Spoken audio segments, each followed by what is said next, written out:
in a second. But I just wanted to ask you about what you saw today and confronting Steve Nelson. I mean, obviously he's a real guy. I mean, Yeah, for sure.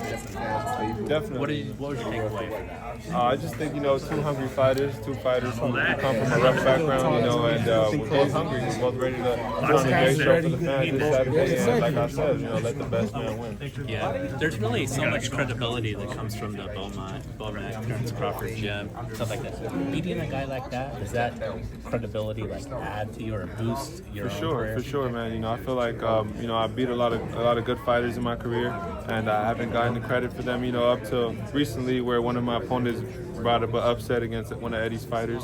But I make the fights look easy, and that's why a lot of people think I ain't been tested. But I feel like my skills are just on another level, and that's why I make the fights look easy. But Steven Nelson, a great fighter. I take nothing from him. I hope he's ready to go Saturday night because I'm in the best shape of my life, and I'm ready to put on an amazing show and put another statement win this Saturday.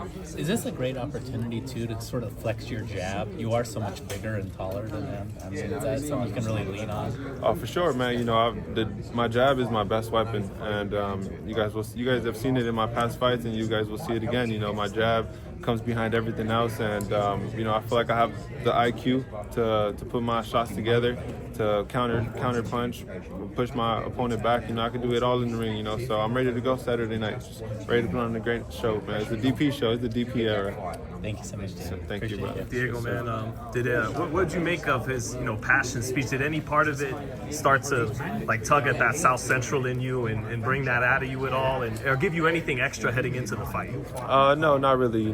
Steven Nelson, he talked his way into this fight. So I knew he was gonna come in and try to, say as much as he possibly could.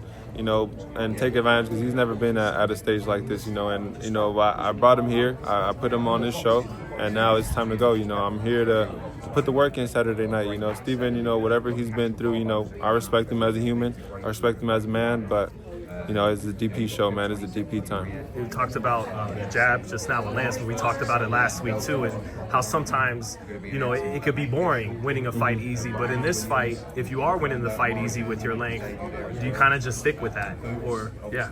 I'm a guy that I like to get knockouts. What I'm saying? I want to keep my knockout percentage high. So of course, I'm a disciplined fighter. I stick to the game plan. I stick to my jab, to what works best for me. But eventually, if I find that opening, and I'm going to look for it. When I find it, I'm taking advantage, and I'm also a hard puncher with either hand. So, I'm ready to go, man. Saturday night is going to be a great fight, and I predict the knockout. And lastly, Diego, Terence Crawford pulled up on you just a second ago. How'd you size him up? Looks like he's coming to the division. He's about the same size as Nelson, that size stuff don't matter to me. It's about the skills and what we do when we in there, the IQ, and I feel, he's a great fighter, my respect to him, a Hall of Famer for sure. But, this is, like I said, this is DP time. Thanks, Diego. Thank you, everybody.